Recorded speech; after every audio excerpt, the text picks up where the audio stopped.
नमस्कार विद्यार्थी मित्रांनो मी प्राध्यापक डॉक्टर वैभव इंगळे घेऊन आलोय तुमच्यासाठी एक नवीन आणि महत्त्वपूर्ण व्हिडिओ। मित्रांनो, आता बऱ्याचशा विद्यार्थी मित्रांनी LLB 3 इयरचा कॅप रजिस्ट्रेशन फॉर्म भरलेला आहे, परंतु फक्त फॉर्म भरला म्हणजे आपलं काम संपलं असं नाही। जर तुमच्या फॉर्म मध्ये काही चुका झाल्या असतील तर ते देखील पाहणं तितकंच गरजेचं आहे।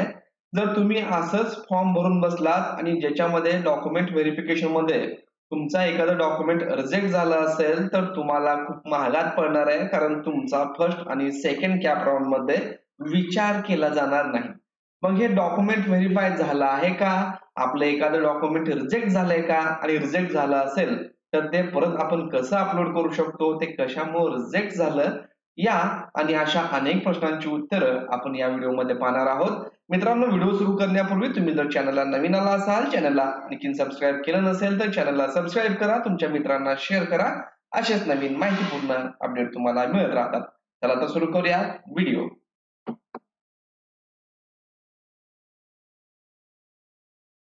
मित्रांनो, आपले डॉक्युमेंट्स अशा प्रकारे व्हेरीफाय असणं आवश्यक आहे। जर हे एखादं डॉक्युमेंट रिजेक्ट झालं असेल तर ते या ठिकाणी कमेंट मध्ये आपल्याला समजतं। तर आता हे कसं पाहायचं, तर त्यासाठी काय करायचं तुम्हाला, सीईटी सेलच्या ऑफिशियल वेबसाईटला यायचं आहे। इथं आल्यानंतर ऍडमिशन पोर्टल 2526 वरती तुम्हाला क्लिक करायचं आहे। जसं तुम्ही इथं क्लिक कराल तर तुम्हाला माहिती आहे, त्यानंतर आपल्याला LLB 3 इयर मध्ये जायचं आहे। इथं गेल्यानंतर आता इथं कॅन्डिडेट लॉग इन हे ऑप्शन आपल्याला दिसेल, तर त्यावरती तुम्हाला कॅन्डिडेट लॉग इन वरती क्लिक करायचं आहे। तुमचा रजिस्टर्ड ईमेल आयडी इथं ऑलरेडी आलेला आहे, तुम्हाला पासवर्ड इथं टाकायचा आणि साइन इन करायचं आहे। पासवर्ड विसरला असेल तर तो कसा रिसेट करायचा याचा व्हिडिओ आपल्या चॅनलला आहे, त्याची लिंक तुम्हाला डिस्क्रिप्शन बॉक्स मध्ये मिळून जाईल।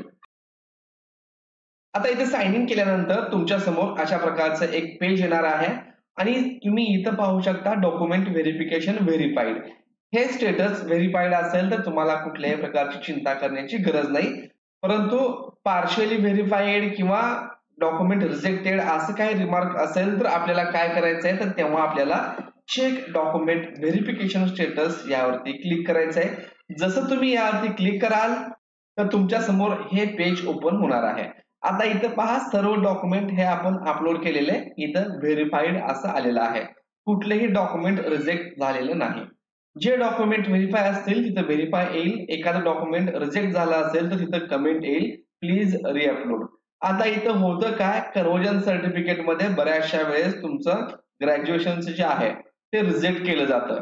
मार्क शीटवरचे मार्क्स आणि तुमचे कन्व्हर्जन सर्टिफिकेटचे मार्क या ठिकाणी मिसमॅच असल्यामुळं ते रिजेक्ट केलं जातं आणि परत एकदा अपलोड करा असा रिमार्क बऱ्याचशा विद्यार्थी मित्रांना आलेला आहे, तुम्ही एकदा चेक करून घ्या।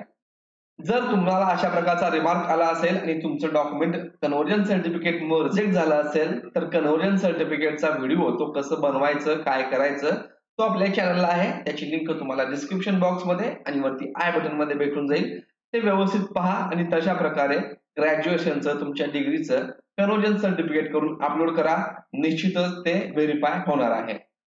त्याचबरोबर तुमचं कास्ट व्हॅलिडिटी सर्टिफिकेट असेल, कास्ट सर्टिफिकेट असेल, त्याचं स्कॅन व्यवस्थित झालं नाही, जर व्यवस्थित क्लिअर इमेज तुम्ही अपलोड केली नसेल तर ते देखील व्हेरीफाईड होत नाही, रिजेक्ट होऊ शकतं, तर तुम्हाला परत एकदा अपलोड करावं लागतं।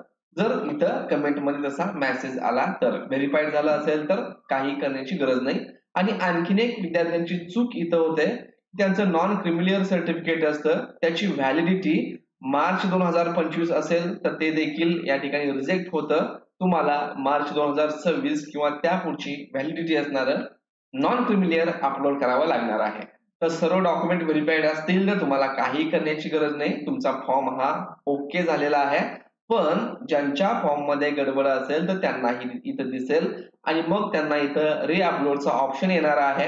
व्हेरीफाईडच्या ठिकाणी अपलोडचं चिन्ह असेल त्यावरती क्लिक करायचं आहे आपल्याला। जे कुठलं डॉक्युमेंट चुकलंय तिथं परत एकदा व्यवस्थित त्यांनी इथं ज्या कमेंट मध्ये सांगितलेलं आहे की काय करायचंय ते इथं तुम्हाला ते सांगतात की क्लिअर फोटो टाका किंवा कन्व्हर्जन मार्क चुकलेला आहे ते व्यवस्थित करा, XYZ जे काय असेल ते कमेंट मध्ये समजेल, त्यानुसार आपल्याला प्रोसेस करायची आहे आणि इथं अपलोड करायचं आहे। तर मित्रांनो, अशा प्रकारे हा एक महत्त्वाचा व्हिडिओ होता, हे अपडेट तुम्हाला देणं गरजेचं वाटलं।